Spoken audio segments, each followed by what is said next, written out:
जय हिंद दोस्तों, मेरे YouTube channel crack Hindi class में आप सभी का स्वागत है। आज हम देखेंगे अर्थालंकार। ठीक है, शब्दालंकार अगली क्लास में देख चुके हैं। देखिए, अर्थालंकार से सबसे ज़्यादा क्वेश्चन बनता है और अर्थालंकार में सबसे ज़्यादा कहाँ से क्वेश्चन बनता है? देखिए, उपमा अलंकार, उत्प्रेक्षा अलंकार और रूपक अलंकार, तीन अलंकारों से। देखिए,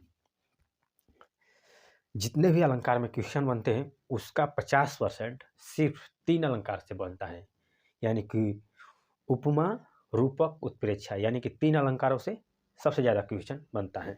ठीक है, और इन सभी में से, इन तीनों में से सबसे ज़्यादा उपमा अलंकार से क्वेश्चन बनता है। ठीक है, आइए देखते हैं उपमा अलंकार। परिभाषा देख लेते हैं इसकी। जहाँ एक वस्तु या प्राणी की तुलना दूसरी प्रसिद्ध वस्तु या प्राणी से की जाती है वहाँ उपमा अलंकार होता है। ठीक है, देखिए, इसके कहने का यही अर्थ है कि जहाँ पर एक वस्तु या प्राणी से किसी प्रसिद्ध व्यक्ति या वस्तु से तुलना की जाएगी वहाँ हम लोगों का क्या होगा? उपमा अलंकार होगा। ठीक है, उम्मीद करता हूँ परिभाषा समझ लिए होंगे। देखिए, परिभाषा को एक ट्रिक से भी हम लोग याद कर रहे हैं।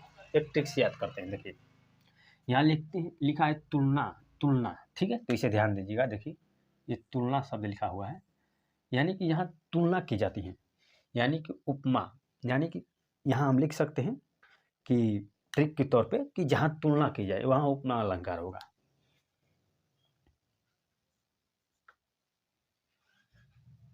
तुलना की जाए,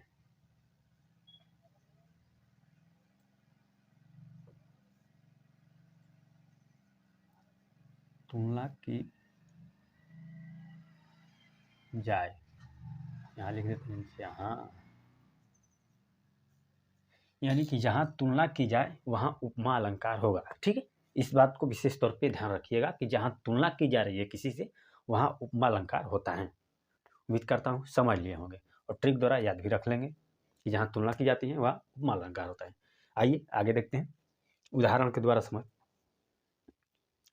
द्वारा समझते हैं। देखते हैं, नीलिमा चंद्रमा जैसी सुंदर है। देखिए, बोल रहा है कि नीलिमा चंद्रमा जैसी सुंदर है, यानी कि यहाँ तुलना कर रहा है नीलिमा की चंद्रमा से, तो यहाँ हम लोग का क्या हो जाएगा? उपमा अलंकार हो जाएगा। ठीक है, तो उम्मीद करता हूँ परिभाषा समझ लिए होंगे और उदाहरण भी, और अब आएगा तो पकड़ भी लेंगे। आइए आगे चलते हैं। उपमा के चार अंग। देखिए, यहाँ से क्वेश्चन पूछता है कि उपमा के कितने अंग होते हैं, तो कितने होते हैं? चार अंग होते हैं। आइए देखते हैं चारों को। उपमेय, उपमान, वाचक शब्द, साधारण धर्म। ठीक, तो ये है चार अंग इसके। आइए देख लेते हैं इसका क्या क्या कहते हैं इसे। देखिए, उपमेय, उपमेय को देखते हैं। उपमेय किसे कहेंगे? वह वस्तु या प्राणी जिसकी तुलना की जाती है, यानी कि वह वस्तु या प्राणी जिसकी तुलना की जाती है वह उपमेय होता है। ठीक है, उम्मीद करता हूँ समझ लिए होंगे। आइए देखते हैं उपमान। उपमान, वह प्रसिद्ध वस्तु या प्राणी जिससे उपमेय की तुलना की जाए, यानी कि वह प्रसिद्ध वस्तु, देखिए प्रसिद्ध रहना चाहिए, वह प्रसिद्ध वस्तु या प्राणी जिससे उपमेय की तुलना की जाएगी वह उपमा अलंकार होगा, वह उपमान होगा। ठीक है, उम्मीद करता हूँ उपमेय और उपमान समझ लिए होंगे। ठीक है, इसमें कन्फ्यूजन नहीं रहना चाहिए क्योंकि गलती हो जाएगा क्वेश्चन। उपमेय, उपमान। ठीक है, तो आइए इसे ट्रिक से समझ लेते हैं। देखिए, एक तरफ से समझते हैं। मान लेते हैं कि मैं उपमेय हूँ, यानी कि मेरी तुलना करना है किससे? चंद्रमा से, यानी कि चंद्रमा प्रसिद्ध वस्तु है, तो उसी से तो तुलना की जाएगी, उससे तुलना की जा रही है, तो मैं क्या हो जाऊंगा? उपमेय हो जाऊंगा। और वह प्रसिद्ध है तो क्या होगा? वह उपमान होगा, क्योंकि उससे तुलना की जा रही है। ठीक है, तो देखिए, याद देखते हैं इसे याद रखने का ट्रिक। उपमेय उपमान को कैसे हम लोग याद रखेंगे। देखिए, मैं शब्द आया है, उपमेय में मैं आया है, तो मैं से याद रखूंगा कि मैं क्या हूँ? उपमेय हूँ, और जो प्रसिद्ध है वस्तु है यानी कि चंद्रमा है,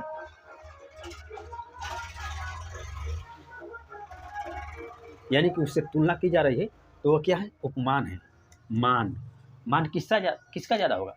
जो प्रसिद्ध रहेगा उसी का तो मान ज़्यादा है, तो उपमान में मान शब्द को ध्यान दीजिएगा। मान, उपमान में मान को याद रखेंगे तो याद रहेगा उपमान, कि वो मान किसका ज़्यादा होता है, जो प्रसिद्ध होता है। तो जो प्रसिद्ध वस्तु होती है उसे उसके तुलना की जाएगी तो वो उपमान हो जाएगा। उपमेय, उपमान उपमेय का उम्मीद करता हूँ अच्छी तरह से समझ लिए होंगे। आइए आगे चलते हैं वाचक शब्द को। वाचक शब्द देखते हैं, सा सी तुल्य सम से ज्यों सरिस ऐसा जैसा समान सदृश इव इमी तुल। देखिए तुलना की पहचान कराने वाले शब्द, ये देखिए ये सभी तुलना की पहचान कराने वाले शब्द हैं, तो इसे हम लोग क्या कहेंगे, वाचक शब्द कहेंगे। ठीक है, तो इसे ध्यान दीजिएगा कि वाचक शब्द कौन कौन से हैं, इसी से हम लोग का पहचान करना है उपमा अलंकार का। ठीक है, तो वाचक शब्द को समझ लिए होंगे। आइए आगे चलते हैं साधारण धर्म देखते हैं। साधारण धर्म किसे कहते हैं, उपमेय व उपमान के एक समान गुण को दिखाने वाले शब्द को, यानी कि उपमेय और उपमान के एक समान गुण दिखाने वाले शब्द को हम लोग साधारण धर्म कहते हैं। ठीक है, उम्मीद करता हूँ समझ पा रहे होंगे। देखिए यहाँ गुण शब्द लिखा हुआ है, गुण गुण गुण मतलब कि एक साधारण भाषा में समझ सकते हैं हम लोग कि साधारण धर्म का मतलब होता है गुण, यानी किसी चीज का गुण। साधारण धर्म का मतलब गुण, साधारण भाषा में हम लोग समझने के लिए साधारण शब्द को गुण होता है, यानी कि किसी चीज का गुण सुंदर है, खराब है कि कैसा है, उसका गुण को ही यहाँ दिखाना है हम लोग को। साधारण धर्म का मतलब गुण होता है, और गुण देख लिए यहाँ बोला भी है। ठीक है, क्योंकि उपमेय और उपमान के एक समान गुण को, जो मतलब जो भी गुण उसके रहेगा जिससे तुलना करेंगे तो उसे हम लोग क्या कहेंगे, साधारण धर्म कहेंगे। तो हम लोग गुण से याद रखेंगे कि साधारण धर्म का मतलब गुण होता है। ठीक है, देखिए उदाहरण से भी समझ लेते हैं। आइए यहाँ देख लेते हैं,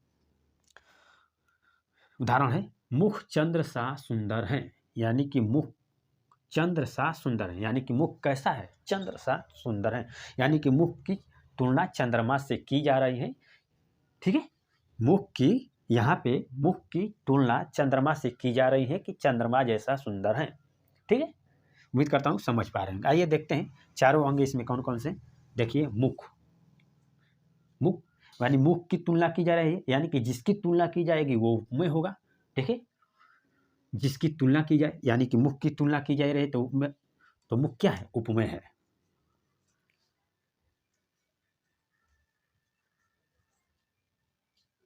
उपमेय देख लेते हैं, चंद्र क्या है, यानी मुख की तुलना चंद्र से की जा रही है, मुख की तुलना चंद्र से की जा रही है, तो चंद्र हम लोग का क्या हो जाएगा, उपमान, क्योंकि ये प्रसिद्ध वस्तु है इसीलिए इससे तुलना की जा रही है, तो ये उपमान हो जाएगा, उपमान हो जाएगा। देखते हैं सा क्या है, सा क्या है हम लोग का, सा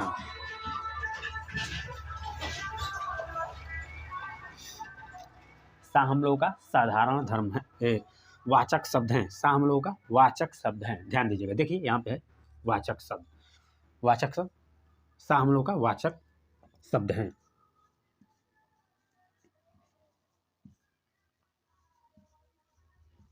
वाचक शब्द। आइए देखते हैं सुंदर धर्म क्या है।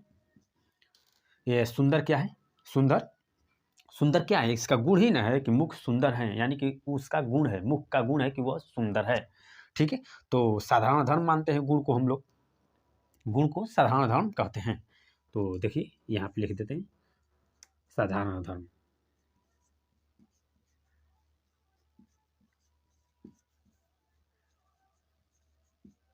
साधारण धर्म।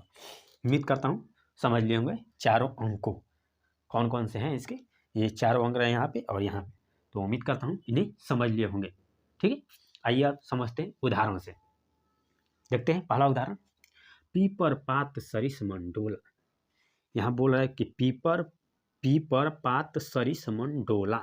ठीक है, यहाँ मन की तुलना पीपर के पत्ते से की जा रही है कि मन पीपर के पत्ते जैसा डोल रहा है। उम्मीद करता हूँ समझ पा रहे होंगे। देखिए यहाँ सरिस, सरिस शब्द से हम लोग तुरंत पकड़ लेंगे कि ये वाचक शब्द हैं। ठीक, ये सरिस तुरंत पकड़ में आ जाएगा। कहाँ पे सरिस है, यहाँ पे रहा सरिस, सरिस। ठीक है, तो यहाँ सरिस है, यहाँ सरिस है, तो तुरंत ओ सरिस इसमें लगा हुआ है, यानी कि वाचक शब्द लगा हुआ है, तुरंत हम लोग वाचक शब्द से पकड़ लेंगे। ठीक है, कि ये हम लोग का क्या है, उपमा अलंकार है। ठीक है, क्योंकि इसमें वाचक शब्द लगा हुआ है। और ऐसे ही पकड़ लेंगे कि पीपर का पत्ता मन के जैसा डोल रहा है, यानी कि पीपर के पत्ते को मन से तुलना की जा रही है। उम्मीद करता हूँ समझ लिए होंगे। आइए आगे चलते हैं, दूसरे उदाहरण देखते हैं। हरिपद कोमल कमल से, यानी कि हरिपद कोमल कमल से, यानी कि हरि के पद की यानी कि पैरों की तुलना कमल से की जा रही है यहाँ पे, कि हरि के पद जो हैं कमल के जैसे कोमल हैं। उम्मीद करता हूँ समझ पा रहे हैं। आइए देख लेते हैं इसे डिटेल से। हरिपद यानी कि हरिपद यानी इसकी तुलना की जा रही है कमल से, तो ये उपमेय हो जाएगा, कमल उपमान होगा। देख लेते हैं, हरिपद हम लोग का उपमेय है, उपमेय है, और कमल से की जा रही है, तो कलम क्या यानी कि प्रसिद्ध चीज है, तभी तो इससे तुलना की जा रही है, तो ये हम लोग का उपमान हो जाएगा, उपमान हो जाएगा। और देख लीजिए कोमल क्या है, कोमल यानी कि कोमल तो इसका गुण न हो गया कि पैर जो है कमल के समान कोमल है, तो यानी कि गुण को दिखाया जा रहा है यहाँ पे। जब गुण को दिखाया जा रहा है तो हमारा लोग का ये साधारण धर्म हो जाएगा।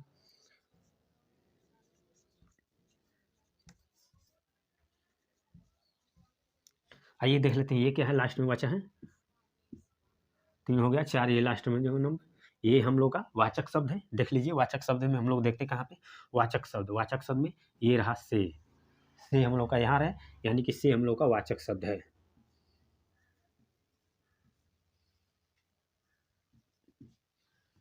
उम्मीद करता हूँ समझ लिए होंगे, पहचानना और चारों अंक कौन कौन से कैसे करेंगे वे भी समझ लिए होंगे। आइए देखते हैं 3 नंबर, राम के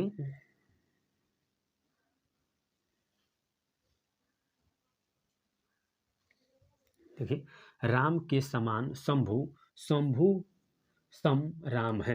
देखते हैं फिर से, राम के समान शंभु, शंभु सम राम है, यानी कि यहाँ तुलना की जा रही है कि राम जो है शंभु के समान है और शंभु जो है राम के समान है, यानी कि यहाँ तुलना की जा रही है राम से शंभु की, और फिर तुलना की जा रही है शंभु से राम की, यानी कि यहाँ तुलना की जा रही है, और जहाँ तुलना की जाएगी वहाँ उपमा अलंकार होगा। ठीक है, तो हम लोग तो जान गए कि ये उपमा अलंकार हो गया, तुलना की जा रही है। और एक और हम लोग का ट्रिक रहेगा कि वाचक शब्द जहाँ लगा रहेगा वो हम लोग को तुरंत पहचान ले कि ओ इसमें वाचक शब्द लगा हुआ है, ये उपमा अलंकार है।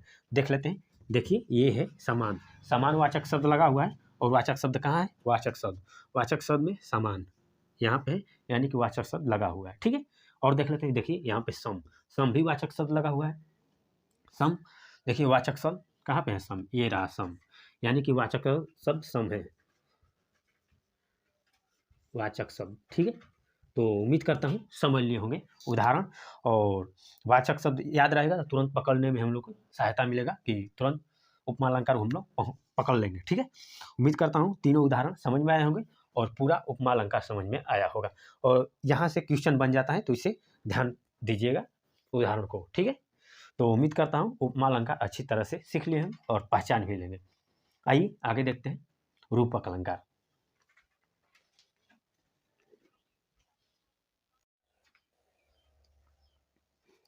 आइए आगे देखते हैं दूसरा नंबर, रूपक अलंकार। रूपक अलंकार, तो आइए परिभाषा देखते हैं रूपक अलंकार की। जहाँ उपमेय व उपमान में कोई भिन्नता न हो, दोनों अभिन्न हैं, यानी कि जहाँ पे उपमेय और उपमान में कोई भिन्नता नहीं होगी तो वहाँ हम लोग का क्या होगा, रूपक अलंकार होगा। ठीक है, यानी कि एकदम सेम दोनों समान होना चाहिए, उसमें कोई भिन्नता नहीं होनी चाहिए, तो वो हम लोगों का रूपक अलंकार होगा। और वो इससे पहले हम लोग उपमा अलंकार पढ़े थे, उसमें तुलना की जाती है, मतलब कि उसके जैसा है, क्योंकि वो प्रसिद्ध चीज़ है और बहुत है, तो उसके समान वो है, तो वहाँ तुलना की जा रही थी कि दोनों को, और यहाँ डायरेक्ट कोई अंतर नहीं होगा, डायरेक्ट वो दोनों, मतलब कि डायरेक्ट वो उसमें तुलना नहीं है, दोनों वही है, एकदम सेम टू सेम है, मतलब कि यहाँ तुलना नहीं की जाएगी, यहाँ मतलब कोई भिन्नता, मतलब थोड़ा भी अंतर नहीं होना चाहिए। देखिए यहाँ भिन्नता दिया है, मतलब भिन्नता न हो या तो मतलब कि कोई दोनों में कोई भिन्नता नहीं होनी चाहिए, तो हम लोग का रूपक अलंकार होगा। ठीक, उम्मीद करता हूँ समझ लिए होंगे। आइए उदाहरण से समझते हैं। पहला हम लोग का उदाहरण है, सीता का मुख चंद्र है। देखिए सीता का मुख चंद्र है, यानी कि चंद्र जैसा समान नहीं है, चंद्र जैसा समान कहता तो तब तो हम लोग को उपमा अलंकार हो जाता है। यहाँ मुख चंद्र हैं, यानी कि दम हैं, मतलब कोनो अंतर नहीं के एकदम हैं, तो हम लोग का क्या हो जाएगा, ये हम लोग का रूपक अलंकार हो जाएगा। ठीक, तो उम्मीद करता हूँ समझ रहे होंगे रूपक अलंकार को। आइए देखते हैं दूसरा नंबर उदाहरण। दूसरा नंबर, मैया मैं तो चंद्र खिलौना लय हूँ। देखिए सूरदास जी का ये है श्लोक, सूरदास जी। अब देखिए यहाँ कृष्ण भगवान कह रहे हैं अपने माता जी से कि मैया मैं तो चंद्र खिलौना लय हूँ। देखिए यहाँ बोल रहे हैं कि चंद्र खिलौना लूँगा, चंद्र जैसा खिलौना ना ही, हमके चाँदे खिलौना चाहिए, चाँदे। तो हम लोग का डायरेक्ट वही बात ही हो रही है। तो यहाँ क्या हो जाएगा कि चंद्र खिलौना लय हूँ, यानी कि चाँदे खिलौना हमारा क्या चाहिए, चाँदे। तो हम लोग का यहाँ क्या हो जाएगा, रूपक अलंकार हो जाएगा। ठीक है, तो यहाँ तुलना नहीं की गई, डायरेक्ट उसी चीज़ की बात कही गई, यानी कि कोई अंतर नहीं है इस यहाँ पे। तो हम लोग का क्या हो जाएगा, रूपक अलंकार हो जाए। ठीक, उम्मीद करता हूँ समझ लिया होंगे। आइए आगे देखते हैं तीसरा नंबर उदाहरण। चरण कमल बंदो हरिराई, चरण कमल बंदो हरिराई। देखिए सूरदास का श्लोक है, यहाँ बोल रहे हैं कि चरण कमल बंदो हरिराई। यहाँ श्री कृष्ण भगवान के पैरों को कह रहे हैं कि आपका पैर कमल है। ठीक है, यहाँ डायरेक्ट उस पैर को कमल बता रहे हैं। तो हम लोग का यहाँ क्या हो जाएगा, रूपक अलंकार हो जाएगा। ठीक है, तो उम्मीद करता हूँ समझ लिए होंगे। आगे देखते हैं चार नंबर उदाहरण को देखते हैं। पायो जी मैंने राम रतन धन पायो। ठीक है, देखिए मीराबाई द्वारा ये लिखा गया है। मीराबाई जी कहती हैं कि पायो जी मैंने राम रतन धन पायो, राम रतन धन पायो, यानी कि राम रतन धन मैंने पाया हूँ, राम रतन जैसा धन नहीं पाई हूँ, राम रतन धन पाई हूँ। तो यहाँ हम लोग का क्या हो जाएगा, रूपक अलंकार हो जाएगा। ठीक है, तो उम्मीद करता हूँ रूपक अलंकार समझ लिए होंगे और एग्जाम में आएगा तो बना भी लेंगे। और एक बात ध्यान दीजिएगा, ये जो तीन जो उदाहरण हैं ये बहुत बार पूछे गए हैं, यानी कि रूपक अलंकार का ये उदाहरण बहुत ज़्यादा बार पूछे गए हैं, तो इन्हें विशेष तौर पे ध्यान दीजिएगा। ठीक है, आइए आगे चलते हैं, देखते हैं उत्प्रेक्षा अलंकार। ठीक है,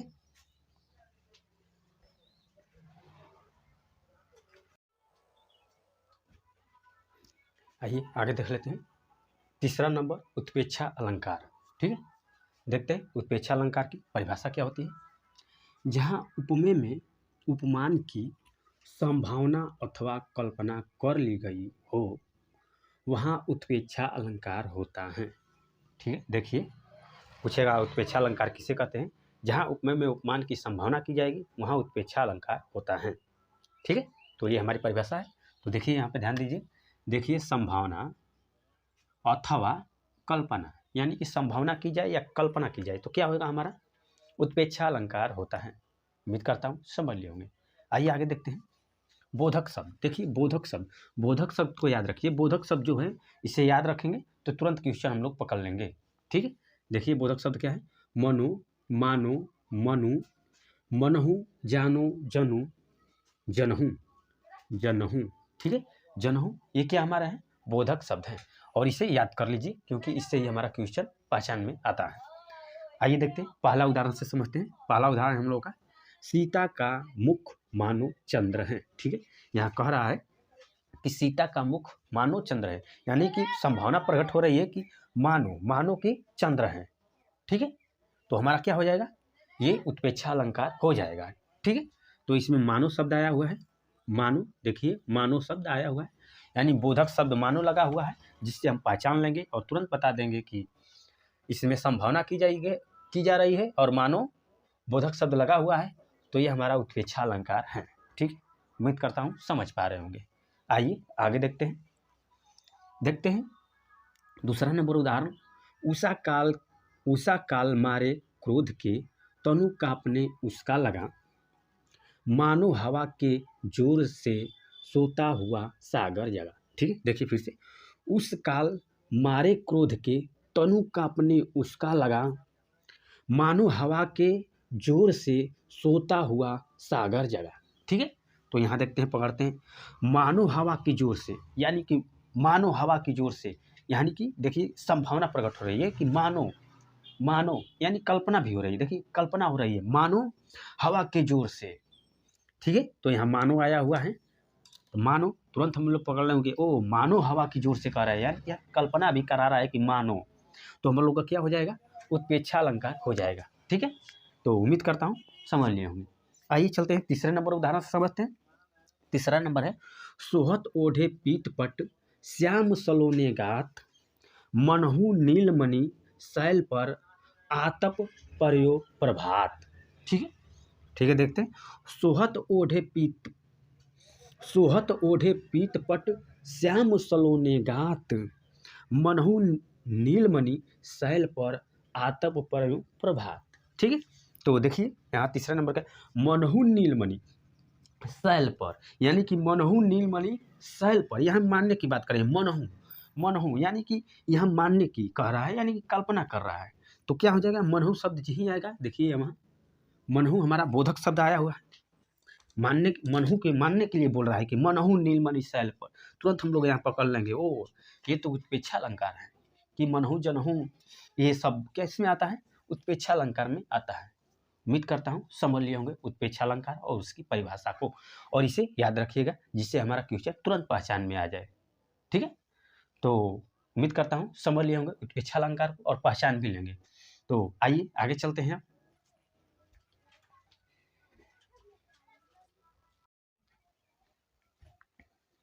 आइए आगे देख लेते हैं। 4 नंबर हम लोग क्या देखेंगे, अतिशयोक्ति अलंकार। ठीक है, तो अतिशयोक्ति अलंकार को देखते हैं पहले इसकी परिभाषा क्या है अतिशयोक्ति अलंकार की। जहाँ बहुत बढ़ा चढ़ाकर लोक सीमा से बाहर की बात कही जाए, यानी कि इसके कहने का अर्थ है कि कोई भी बात बहुत ज़्यादा बढ़ा चढ़ाकर लोक सीमा से बाहर की बात कही जाएगी, वहाँ अतिशयोक्ति अलंकार होगा। ठीक है, देखिए किसी भी बात को बहुत ज़्यादा बढ़ा चढ़ाकर कहा जाएगा, वहाँ हम लोग का अतिशयोक्ति अलंकार होगा। तो उम्मीद करता हूँ अतिशयोक्ति अलंकार की परिभाषा जान गए होंगे। आइए देखते हैं उदाहरण से समझते हैं। देखिए एक साधारण उदाहरण होता है जो एग्जाम में पूछा भी गया है। हनुमान की पूछ में लगन न पाई आग, सगरी लंका जल गए गए निशाचर भाग। ठीक, तो यहाँ हनुमान जी के बारे में बहुत ज़्यादा बढ़ा चढ़ाकर कहा गया है कि हनुमान जी की पूछ में आग भी नहीं लग रही है और सारा लंका जल गया है और वहाँ से निशाचर भाग गए हैं। ठीक है, तो जहाँ भी बहुत ज़्यादा बढ़ा चढ़ा के कही जाएगी, कहीं भी जहाँ भी बहुत ज़्यादा बढ़ा चढ़ा कर बात को कही जाएगी, वहाँ अतिशयोक्ति अलंकार होगा।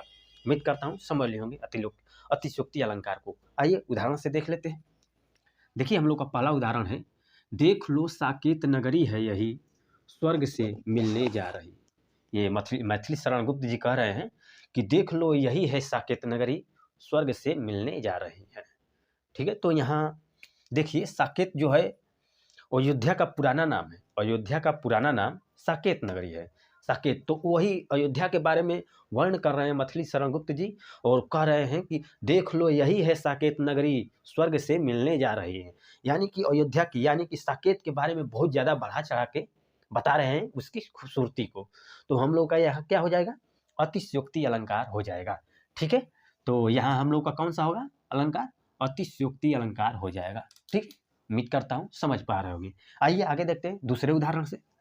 दूसरा उदाहरण है हम लोग का, आगे नदियाँ पड़ी अपार, घोड़ा कैसे उतरे पार, राणा ने सोचा इस पार, तब तक चेतक था उस पार। ठीक है, महाराणा प्रताप अभी सोच रहे हैं कि आगे एक नदी है कि उसको कैसे चेतक से पार किया जाए, यानी कि चेतक, यानी कि अपने चेतक, जो उनके घोड़े का नाम चेतक था, वो चेतक से बैठ के जा रहे थे और आगे नदी पड़ रही है और उस नदी को सोच ही रहे हैं कि कैसे उसको पार किया जाए, तब तक घोड़ा उस पार। यानी कि यहाँ महाराणा प्रताप के भी बारे में बढ़ा चढ़ा के बातें कही जा रही है। तो जहाँ भी बढ़ा चढ़ा के बातें कही जाएगी वहाँ हम लोग का अतिशयोक्ति अलंकार होगा। तो यहाँ हम लोग का कौन सा अलंकार है, अतिशयोक्ति अलंकार है। ठीक है, तो उम्मीद करता हूँ अतिशयोक्ति अलंकार समझ गए होंगे। और दोनों उदाहरण को ध्यान दीजिएगा, दोनों उदाहरण को या ध्यान दीजिए क्योंकि ये बार बार एग्जाम में पूछे गए हैं। ठीक है, और ये अतिशयोक्ति के बहुत महत्वपूर्ण उदाहरण हैं। ठीक है, तो उम्मीद करता हूँ अतिशयोक्ति अलंकार सीख लिए होंगे। आइए चलते हैं अगले 5 नंबर पे, प्रतीप अलंकार को सीखते हैं। प्रतीप अलंकार, देखिए प्रतीप अलंकार उपमा का उल्टा होता है, यानी कि उपमा का उल्टा प्रतीप अलंकार होता है। पूछता है क्वेश्चन, पूछा गया है कि उपमा का उल्टा कौन सा अलंकार होता है, तो प्रतीप अलंकार होता है। ठीक है, देख लेते हैं परिभाषा इसकी क्या है, प्रसिद्ध उपमान को उपमेय बना देना, यानी कि प्रसिद्ध जो उपमान है उसको उपमेय बनाना देना। ठीक है, तो वहाँ हम लोग को किसी भी वस्तु को प्रसिद्ध वस्तु से तुलना करते थे ना उपमा अलंकार में, कि चंद्रमा से तुलना मुख से कर रहे थे कि मुख इसका है चंद्रमा के समान सुंदर है। तो यहाँ प्रसिद्ध उपमान जो होता है, प्रसिद्ध वस्तु को ही उपमेय बना देना है, यानी कि छोटी वस्तु बना देना है। आइए देखते हैं उदाहरण से, अच्छे तरीके से समझते हैं। देखिए उदाहरण क्या है, मुख सा चंद्र है, ठीक है। ये क्या कह रहा है यहाँ पे, कह रहा है कि मुख सा चंद्र है, उतना प्रसिद्ध वस्तु है चंद्रमा, और उसको मुख सा बता रहा है कि मुख जैसा चंद्रमा है, ठीक है। तो उम्मीद करता हूँ समझ लिए होंगे। यहाँ हम लोग का अब क्या हो जाएगा, मुख हम लोग का उपमान हो जाएगा,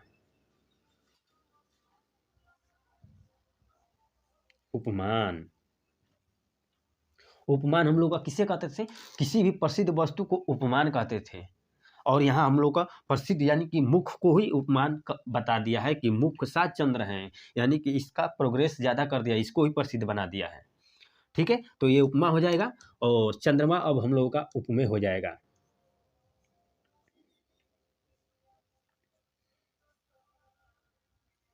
उपमेय, और ये जान ही रहे हैं कि ये क्या है, वाचक शब्द है हम लोगों का, वाचक शब्द।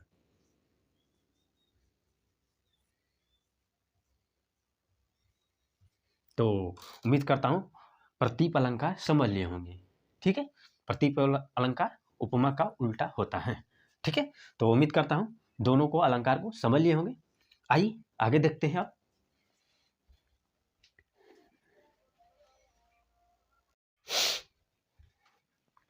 आइए आगे देख लेते हैं।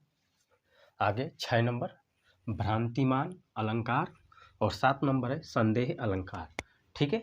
तो दोनों में कन्फ्यूजन बना रहता है, तो दोनों को एक साथ लिए ताकि हम लोगों का कन्फ्यूजन भी दूर हो जाएगा, ठीक है। क्योंकि ये दोनों एक जैसे पड़ जाते हैं, भ्रांतिमान और संदेह दोनों थोड़ा मिलता जुलता पड़ते हैं, तो इसलिए कन्फ्यूजन पैदा हो जाता है। तो दोनों को साथ में देखेंगे तो हम लोग का क्वेश्चन गलत नहीं होगा। आइए देखते हैं पहला 6 नंबर भ्रांतिमान अलंकार, ठीक है। भ्रांतिमान अलंकार की परिभाषा देखते हैं। जब भ्रमवश किसी एक चीज को संदेह उसके समान किसी अन्य वस्तु का भ्रम हो। देखिए, जब भ्रमवश किसी एक चीज को देखकर उसके समान किसी अन्य वस्तु का भ्रम हो, ठीक है। देखिए, इसके कहने का मतलब कि भ्रमवश किसी एक चीज वस्तु को देखकर उसके समान किसी अन्य वस्तु को देखकर जब हम लोग का भ्रम हो जाता है तो भ्रांतिमान अलंकार हो जाता है, ठीक है। उम्मीद करता हूँ समझ पा रहे हो। यानी कि भ्रमवश किसी वस्तु को देखकर और हम वहाँ गलती करते हैं तो वही भ्रांतिमान अलंकार होता है, ठीक है। आइए उदाहरण से समझते हैं अच्छे तरीके से। पहला हम लोग का उदाहरण है, ओस बिंदु चुग रही हंसनी मोती उसको जान, ठीक है। देखिए यहाँ पे हंसनी को भ्रम हो गया है और ओस बिंदु को चुग रही है, यानी कि हंसनी को भ्रम हो गया है और ओस जो पड़ी है, जो ओस होता है, ओस को वह मोती समझकर चुग रही है, ठीक है। तो हमारा ये भ्रांतिमान अलंकार हो जाएगा, क्योंकि हंसनी भ्रमवश ओस को मोती समझ के चुग रही है।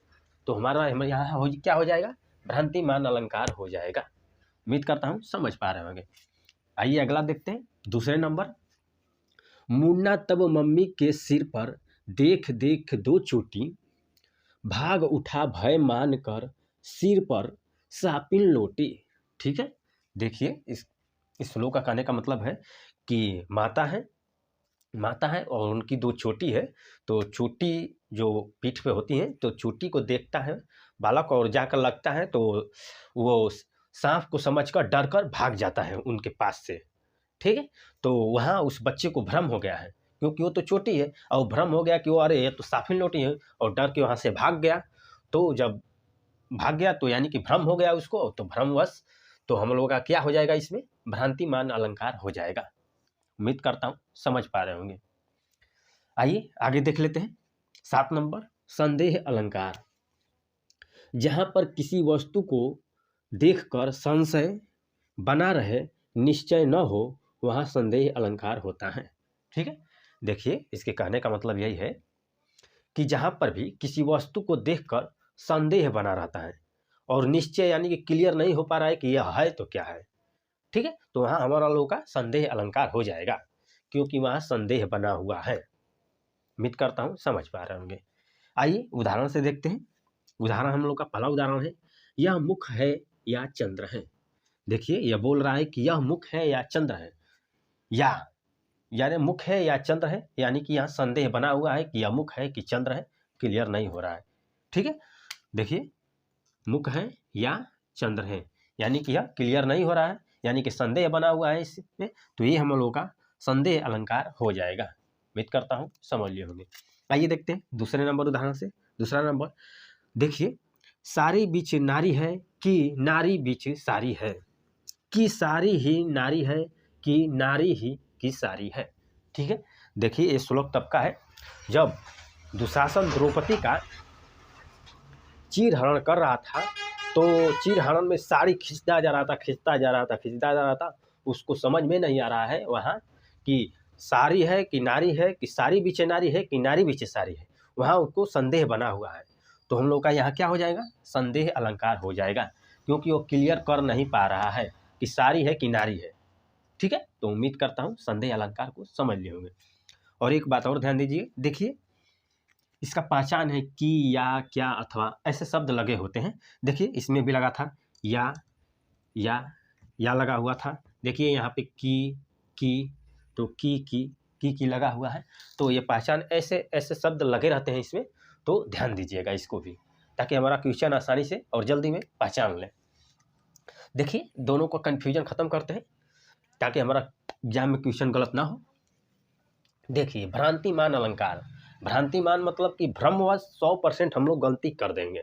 देखिए यहाँ क्या हुआ, ओस बिंदु चुग रही हंसनी मोती उसको जान, यानी कि जो हंसनी है वो ओस को मोती समझ कर चुग रही है, यानी कि 100% वो गलती कर दी है। यहाँ 100% हो जाएगा, यहाँ 100% गलती हो गया है, यानी कि हमारा भ्रांतिमान अलंकार में 100% गलती हो जाएगा। और संदेह अलंकार में 50% दोनों तरफ बना रहेगा, 50% दोनों तरफ बना रहेगा। देख लीजिए, यह मुख है या चंद्र है, मुख है या चंद्र है, दोनों तरफ 50% बना हुआ है, मतलब यहाँ क्लियर नहीं हुआ है। और यहाँ भी सारी बीच नारी है कि नारी बीच सारी है, मतलब वहाँ पे क्लियर नहीं हुआ है, यानी कि दोनों तरफ पलारा 50% है, तो हमारा संदेह अलंकार है। ठीक, उम्मीद करता हूँ भ्रांतिमान अलंकार और संदेह अलंकार को समझ लिए होंगे और उसे पहचान भी लेंगे। ठीक है, तो अब आइए आगे देखते हैं हम लोग।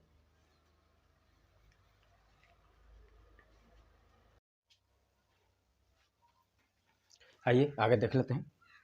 8 नंबर विभावना अलंकार। ठीक है, विभावना अलंकार देखते हैं। विभावना अलंकार की परिभाषा, विभावना का अर्थ है विशेष प्रकार की कल्पना, यानी कि विभावना का अर्थ होता है विशेष प्रकार की कल्पना। ठीक है, तो ध्यान दीजिएगा। आगे देखते हैं, जहाँ बिना कारण के ही कार्य हो जाए वहाँ विभावना अलंकार होता है, यानी कि जहाँ बिना कारण के ही कार्य हो जाता है वहाँ विभावना अलंकार होता है। ठीक है, तो आइए उदाहरण देखते हैं। देखिए क्या कह रहा है, देखिए यहाँ बोल रहा है कल्पना, यानी कि इसमें कल्पना की जाएगी। ठीक है, यानी कि विभावना अलंकार में कल्पना की जाएगी, तो इसे ध्यान दीजिएगा। और बिना कारण के ही कार्य हो जाएगा, बिना मतलब उसका कोई कारण नहीं होगा करने का, फिर भी हो जाएगा। ठीक है, आइए देखते हैं उदाहरण से। पहला हम लोग का उदाहरण है, बिनु पद चले सुने बिनु काना, कर बिनु कर्म करे विधि नाना, आनन रहित सकल रस भोगी, बिनु बाणी वक्ता बड़ जोगी। ठीक है, देखिए ये तुलसीदास जी क्या कर रहे हैं, तुलसीदास जी क्या कर रहे हैं, देखिए यहाँ पर तुलसीदास जी क्या कर रहे हैं, बिनु पद चले सुने बिनु काना। बिनु पद पैर नहीं है फिर भी चलते हैं, बिनु काना सुने बिनु काना, कान नहीं है फिर भी सुनते हैं। देखिए यह क्या हो रहा है, बिना कारण का ही कार्य हो जा रहा है, यानी कि बिना पैर का चल रहे हैं, और सुने बिनु काना, बिना कान का सुन रहे हैं, कर बिनु कर्म करे विधि नाना। कर मतलब हाथ होता है, कर मतलब हाथ होता है, हाथ नहीं है, बिन भी फिर भी हर कार्य विधि पूर्वक कर रहे हैं। ठीक है, आगे देखते हैं। आनंद रहित सकल रस भोगी, आनंद रहित सकल रस भोगी। आनंद मतलब होता है मुख, मुख होता है, कर मतलब हाथ, हाथ। ठीक है, आनंद रहित सकल रस भोगी। आनंद यानी मुख नहीं है, मुख रहित मतलब मुख नहीं है, सकल रस भोगी, लेकिन सब रसों का भोग लेते हैं। आगे देखते हैं। बिनु बाणी, बिनु बाणी, बिनु बाणी वक्ता बड़ जोगी, यानी कि बाणी यानी कि जुबान नहीं है, लेकिन वक्ता मन बहुत बड़ा, बहुत ज़्यादा बोलते हैं, और बड़ जोगी मन बहुत बड़े जोगी भी हैं, मतलब बहुत ज़्यादा बोलते हैं और जोगी हैं। ठीक है, तो उम्मीद करता हूँ इसका अर्थ समझ लिए होंगे। और यह क्या हो जाएगा, ये हम लोग का विभावना अलंकार हो जाएगा, क्योंकि यहाँ कल्पना की जा रही है, मतलब बिना कारण का ही काम हो जा रहा है। तो उम्मीद करता हूँ विभावना अलंकार को समझ लिए होंगे। आइए देखते हैं दूसरे नंबर उदाहरण से समझते हैं। निंदक नियरे राखिए अंगना कुटी छवाए, बिन पानी साबुन बिना निर्मल करे सुभाए। देखिए ये कबीरदास की है। देखिए कबीरदास जी क्या कर रहे हैं। निंदक नियरे राखिए, यानी निंदा करने वाले बहुत बड़ा आपका निंदक है, तो उसको अपने पास राखिए। अंगना कुटी छवाए, अंगना कुटी जो भी हो उसके लिए पास में छवा दीजिए। आगे, बिन पानी साबुन बिना निर्मल करे सुभाए, वह आपके स्वभाव को बिना पानी और बिना साबुन का स्वच्छ कर देगा। ठीक है, उम्मीद करता हूँ समझ पा रहे होंगे। तो देखिए यहाँ भी हम लोगों का कल्पना ही किया जा रहा है कि बिना पानी और बिना साबुन को निर्मल हो रहा है, यानी कि स्वच्छ हो जा रहा है। तो यहाँ भी कल्पना हो जा रहा है, यानी कि बिना कारण का ही कार्य हो जा रहा है। तो ये भी हम लोगों का क्या हो जाएगा, विभावना अलंकार हो जाएगा। उम्मीद करता हूँ विभावना अलंकार को समझ लिए होंगे। और दोनों ये उदाहरण बहुत ज़्यादा बार पूछे गए हैं एग्जाम में, ध्यान दीजिएगा, दोनों उदाहरण को बार बार एग्जाम में आते हैं। ठीक है, उम्मीद करता हूँ विभावना अलंकार समझ लिए होंगे। आइए आगे चलते हैं। 9 नंबर विरोधाभास अलंकार। जहाँ वास्तविक विरोध न होकर, देखिए जहाँ वास्तविक विरोध न होकर विरोध का आभास मात्र हो, यानी कि वास्तविक विरोध नहीं हो रहा है वहाँ पे वास्तविक विरोध नहीं होगा, विरोध का आभास होगा, तो वहाँ हम लोग का क्या हो जाएगा, विरोधाभास अलंकार होगा। उम्मीद करता हूँ समझ रहे होंगे। आइए उदाहरण से देखते हैं। मोहब्बत एक मीठा जहर है। देखिए मोहब्बत एक मीठा जहर है, बोल रहा है यहाँ मीठा भी और जहर भी, मीठा और जहर, यानी कि ऐसा लग रहा है हम लोग को, आभास हो रहा है कि आभास मात्र वहाँ, मतलब कि विरोध का आभास हो रहा है हम लोग को कि मीठा भी बोल रहा है और जहर भी बोल रहा है, दोनों एक साथ कैसे होगा। तो मोहब्बत एक मीठा जहर है। ठीक है, उम्मीद करता हूँ समझ लिए होंगे। आइए देखते हैं दूसरे नंबर उदाहरण को। जो जो बूढ़े श्याम रंग त्यों त्यों उज्जवल होए, यानी कि जो जो बूढ़े श्याम रंग त्यों त्यों उज्जवल होए। देखिए यहाँ जो जितना जो यानी कि जितना बूढ़े मतलब कि डूब रहे हैं, यानी श्याम मतलब काला रंग होता है, श्याम मतलब काला होता है, ध्यान दीजिएगा, इस काला हो ही होता है, काला होता है कि जितना ही काला रंग में डूब रहे हैं उतना ही उज्जवल हो रहा है, यानी कि उज्जवल होता जा रहा है। ठीक है, तो उम्मीद करता हूँ समझ पा रहे होंगे। आगे देख लेते हैं, 3 नंबर उदाहरण समझते हैं। शीतल ज्वाला जलती हैं, शीतल ज्वाला जलती हैं, यानी कि ज्वाला भी है और शीतल भी है, तो एक साथ नहीं ना हो पाएगा दोनों। देखिए शीतल ज्वाला, शीतल और ज्वाला जलती हैं, तो हम लोग का ऐसे विरोध जैसा हो रहा है ना, ध्यान लगे, आभास होगा, विरोध जैसा हम लोग का आभास हो रहा है यहाँ पे कि शीतल भी बोल रहा है ज्वाला भी बोल रहा है। तो उम्मीद करता हूँ समझ पा रहे होंगे और विरोधाभास अलंकार को समझ लिए होंगे। ठीक है, आइए ट्रिक से देख लेते हैं हम लोग इसे कैसे एग्जाम में आएगा तो तुरंत पकड़ लेंगे। ट्रिक है, ट्रिक देखिए, विभावना अलंकार का देखते हैं। विभावना अलंकार, विभावना मतलब कि जैसे कल्पना करेगा। देखिए यहाँ कल्पना कर रहा है कि ना कि बिना पैर का, बिना कान का, बिना हाथ का सब कुछ हो रहा है, यानी कि यहाँ कल्पना हो रहा है। तो यही विभावना आएगा तो हम लोग को दिमाग में, यानी कि कल्पना करेगा उसमें। देखिए यहाँ बिना पानी बिना साबुन का स्वच्छ कर दे रहा है, तो कल्पना हो रही है ना, तो इसे ध्यान दीजिएगा, इस शब्द को कल्पना, यानी कि यही विभावना आए तो दिमाग में कल्पना होगी। ये इस बात का ध्यान दीजिएगा। विरोधाभास, विरोधाभास को हम लोग ऐसे याद रखेंगे कि विरोधाभास यहीं आएगा, ऐसे भी विरोध बोल रहा है, हम लोग भी विरोध करेंगे, ओ यहीं आएगा तहीं विरोध करेंगे। ठीक है, तो देखिए यहाँ पे हो ना, मोहब्बत एक मीठा जहर है, तो हम लोग तुरंत कहेंगे जहर भी बोल रहा है, मीठा भी बोल रहा है, दोनों एक साथ बोल रहा है, तो हम लोग कहेंगे विरोध हो रहा है यहाँ पे, मतलब विरोध कर देंगे इसका। शीतल ज्वाला जलती है, शीतल भी बोल रहा है और ज्वाला आग भी बोल रहा है कि शीतल, शीतल भी और ज्वाला भी, तो तुरंत दिमाग में विरोध हो रहा है, यहाँ पे विरोध हो रहा है। ठीक है, तो ऐसे ही माइंड में बनाइएगा और एकदम याद कर लीजिएगा। ठीक है, उम्मीद करता हूँ। देखिए एक बात और ध्यान दीजिएगा, ये उदाहरण है जो कि विरोधाभास अलंकार का बहुत ज़्यादा बार पूछा जाता है, बार बार इसे पूछता है, तो इस उदाहरण को बिल्कुल ध्यान दीजिएगा। ठीक है, तो उम्मीद करता हूँ विभावना अलंकार और विरोधाभास अलंकार समझ लिए होंगे, और यहाँ से क्वेश्चन आएगा तो आप बना लेंगे। आइए आगे देखते हैं।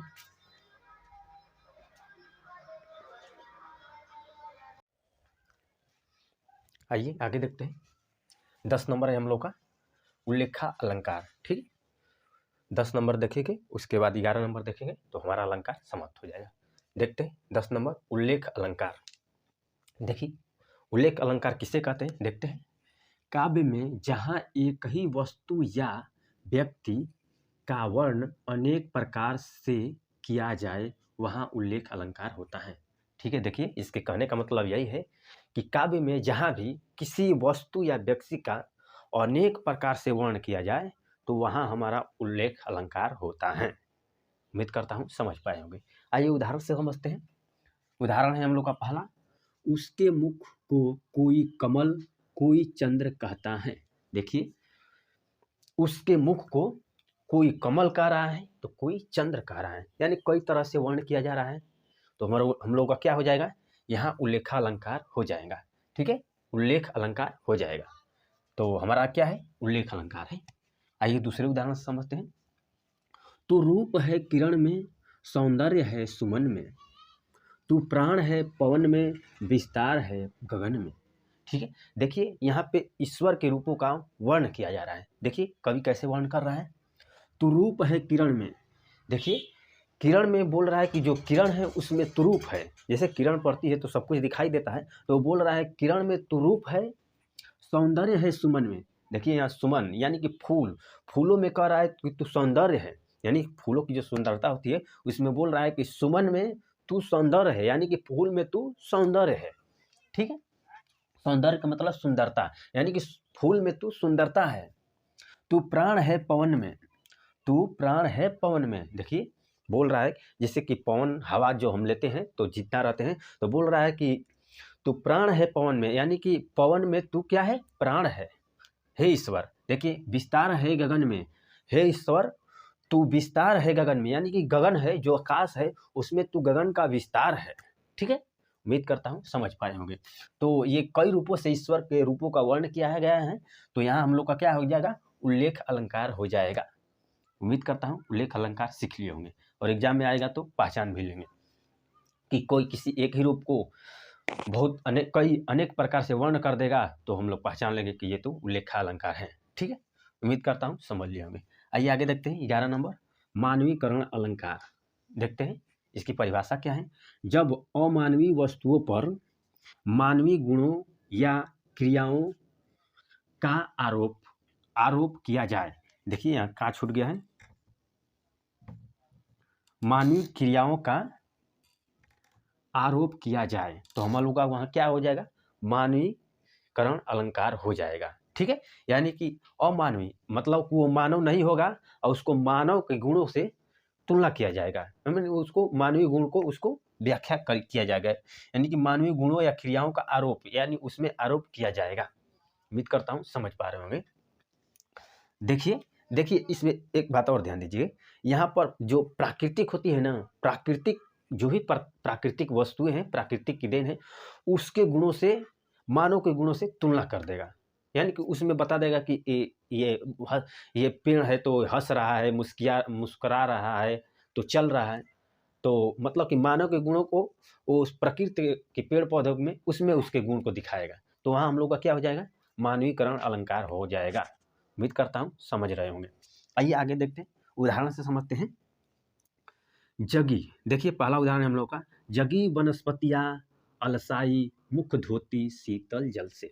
देखिए हमने बोला ना कि प्रकृति की जो भी देन है, प्राकृतिक वस्तुएं हैं, पेड़ पौधे जो भी है, तो उसका वर्ण करेगा मानवीय गुणों से। देखिए जगी वनस्पतियाँ अलसाई मुख धोती शीतल जल से। देखिए यहाँ बोल रहा है कि वनस्पतियाँ जग रही है और जगने के बाद अलसा रही है और उसके बाद मुख धोती है और मुख धो रही है तो शीतल जल से, यानी कि शीतल पानी यानी ठंडा पानी से मुख धो रही है। ठीक है, तो यहाँ पे देखिए वनस्पति को मानव गुण है ना, अलसाता है, जगता है कौन? मानव जगता है, वनस्पतियाँ, लेकिन मानव का गुण है उसको वनस्पति से तुलना कर रहा है। देखिए अलसाता है, आदमी क्या करता है? आलस लेता है, जगता है, तो ये मानव का गुण है ना, तो वनस्पति से तुलना कर रहा है। मुख धोती शीतल जल से। देखिए शीतल जल से मुख धोने की बात ही कर रहा है, यानी कि मुख धोता है आदमी ना, कि पेड़ पौधा आदमी धोता है, वनस्पति धोती, लेकिन मानव को गुणों को पेड़ पौधों से यहाँ दिखा रहा है, यानी कि आरोप कर रहा है। तो हम लोग का यहाँ क्या हो जाएगा? मानवीकरण अलंकार हो जाएगा। उम्मीद करता हूँ समझ पा रहे होंगे। आइए आगे देखते हैं दूसरे नंबर उदाहरण से। फूल हंसे कलियां मुस्काई। देखिए यहाँ फिर भी तुलना कर रहा है मानवीय गुणों से। देखिए फूल हंसे, फूल को हंसने के लिए कह रहा है, फूल हंस रहा है, यानी कि हंसना मानव का गुण है ना, तो मानव का गुण को यहाँ फूल से तुलना कर रहा है, बता रहा है फूल हंसे कलियां मुस्काई। देखिए मुस्का रहा है, मुस्काने की बात कर रहा है कि कलियां मुस्का रही है, तो आदमी, ये तो आदमी का गुण है ना, तो बोल रहा है ना कि मानवीय गुणों का, तो मानव का गुण है, तो अमानवीय से तुलना कर रहा है, तो कलिया तो अमानवीय है, तो यहाँ तुलना कर रहा है, यानी कि फूल हंसे कलियां मुस्काए, तो यहाँ मानव के गुणों से तुलना कर रहा है ये फूल से और कली से। तो यहाँ पे क्या हो जाएगा हम लोग का? मानवीकरण अलंकार हो जाएगा। उम्मीद करता हूँ मानवीकरण अलंकार को समझ लिए होंगे। और एक बात ध्यान दीजिए, मानवीकरण अलंकार से बार बार क्वेश्चन बनता है यहाँ से। ठीक है, जो भी प्रकृति के बारे में वर्ण करेगा, मानव के गुणों से तुलना कर देगा, ऐसे क्वेश्चन बार बार एग्जाम में बनते हैं, तो वहाँ ध्यान देना चाहिए कि मानव के गुण से प्रकृति की जो भी वस्तु है उनसे तुलना करा रहा है। और उम्मीद करता हूँ मानवीकरण अलंकार समझ लिए होंगे। देखिए एक बार ट्रिक से देख लेते हैं यहाँ पे, थोड़ा याद करने में कि हम लोग को माइंड में बैठा रहे। देखिए उल्लेख लिखा है ना, यानी कि तरह तरह से उल्लेख किया रहा है, किसी व्यक्ति या वस्तु का तरह तरह से उल्लेख कर रहा है, तो हम लोग समझे उल्लेख आ गया, यानी कि तरह तरह से उल्लेख करेगा एक ही वस्तु का। तो माइंड में सेट कर लिएगा, ऐसे याद रखिएगा। तो उम्मीद करता हूँ उल्लेख अलंकार और मानवीकरण अलंकार अच्छी तरह से समझ लिए होंगे, और हम लोग का अब अलंकार समाप्त होता है। ठीक है, मिलते हैं अगले टॉपिक पे। ठीक है, जय हिंद।